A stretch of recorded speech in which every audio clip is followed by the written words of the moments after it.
پاکستان جس انداز میں انہوں نے چلایا ہے سائیں بالکل یہ وہ کہتے ہیں پاکستان اسلام کا قلعہ ہے. اسلام کا قلعہ ایک سینس میں ہے کہ اس میں اسلام قید ہے. اسلام قید ہے, اس کو قید کیا گیا ہے. اور یہاں پاکستان کو ابھی تک جو چلایا گیا تھا یہ قومیتوں کا ایک جیل خانہ ہے. قومیتوں کا ایک جیل خانہ ہے, ایک پنجرہ ہے. پنجرہ اگر ہیرے کا بھی وہ پنجرہ ہوتا ہے, پنجرہ اگر سونے کا بھی وہ پنجرہ ہوتا ہے, پنجرہ دنیا جہاں کی بہترین پتھروں کا ہوتا ہے وہ پنجرہ ہوتا ہے. ابھی مرضی آپ کی پاکستان چلانے والوں, ایک رشتہ ہے غلام اور آقا کا. آپ نے پنجرہ بنایا ہے, اس میں لوگوں کو غلام رکھا ہے. یہ مرضی کا رشتہ نہیں ہے. اگر اس کو آپ آگے بڑھانا چاہتے ہیں یہ مرضی کا رشتہ نہیں ہے, یہ آقا اور غلام کا رشتہ ہے. جس دن آقا کو نیند آئی, آقا نے کوئی ولایتی لسی پی, غلام زنجیر چھوڑ کے بھاگ جائے گا. اور اگر اپنے چلانا ہے بائی بندی کا رشتہ, بائی بندی کا رشتہ جمہوری رشتہ ہے. سندھ کی دھرتی سندھ کے عوام کی ہوگی, سندھ پہ دھرتی پہ سندھی عوام کے ووٹ سے حکمرانی ہوگی, بلوچ دھرتی پہ بلوچ عوام کے ووٹ سے حکمرانی ہوگی, پنجابی عوام کے ووٹ سے پنجابی حکمرانی ہوگی. اس طرح پاکستان چل سکے گا, بہترین چل سکے گا.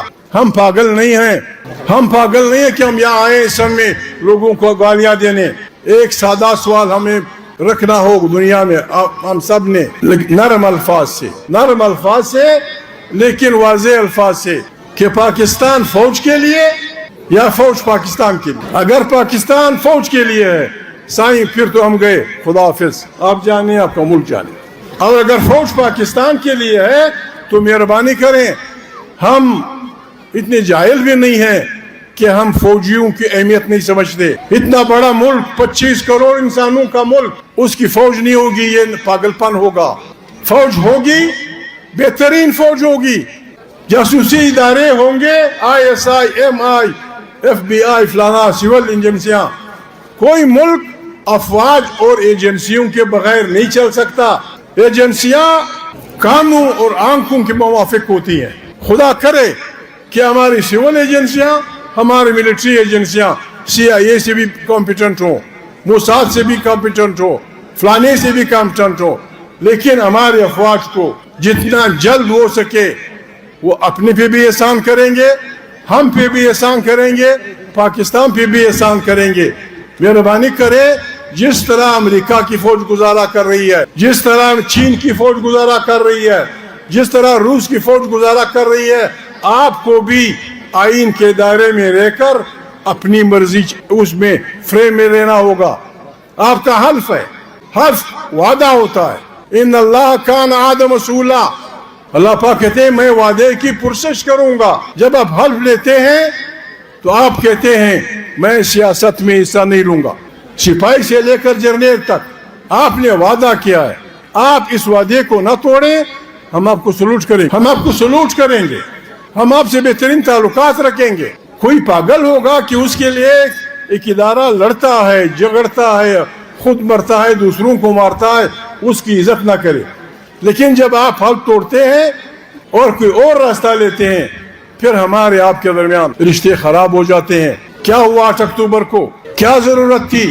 دنیا میں کبھی ایسے آپ نے دیکھا ہے کہ ایک ملک کی سپریم کورٹ ایک پارٹی سے اس کا سمبل چھینتی ہے, اس کے لوگوں کو ڈراتی ہے, اس کے لوگوں کو خریدتی ہے, فلانا کرتی ہے, فلانا کرتی ہے, اور یہاں پروپیگنڈا کیا جا رہا ہے کہ ملک میں دہشت گردی ہے. اس سے بڑی دہشت گردی کیا ہو سکتی ہے کہ 25 کروڑ انسانوں کے ملک پہ آپ لوگوں نے بندوق کے زور پہ دہشت زدہ کر کے ووٹ چھین لیا. اس سے بڑی دہشت گردی اور کیا ہو سکتی ہے؟ آپ روزانہ ہمارا ٹیلی ویژن ڈول پیٹتا ہے, غزہ میں یہ ہوا, یقیناً بہت برا ہو رہا ہے, غزہ میں یہ ہوا, اتنے لوگوں کو گھر سے نکال دیا گیا. جب غزہ میں یہ ظلم ہوتا ہے آپ اسے اسرائیلی افواج کا ظلم کہتے ہیں, اور آپ اپنے ملک میں, ترا میں, وزیرستان میں, سوات میں ہزاروں گھروں کو کہتے ہیں کہ آپ اپنے گھر سے نکل جائیں. کیوں نکل جاؤں؟ میں نے یہاں دہشت گرد ڈھونڈنے. دہشت گرد تو سخت آدمی بتائے گا.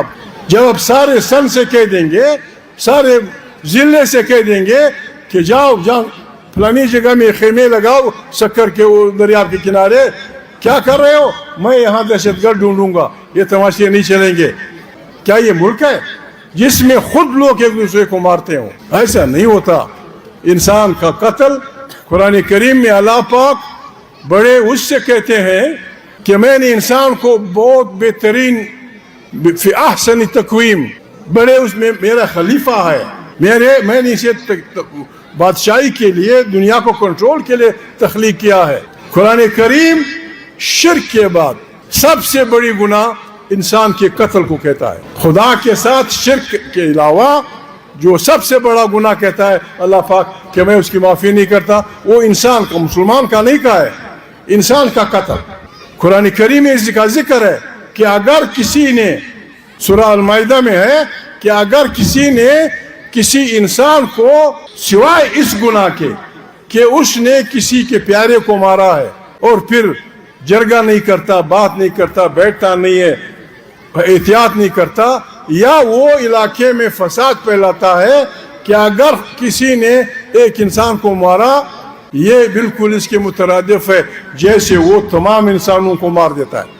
انسان کے قتل کے لیے قرآن کریم کا پیمانہ یہ ہے.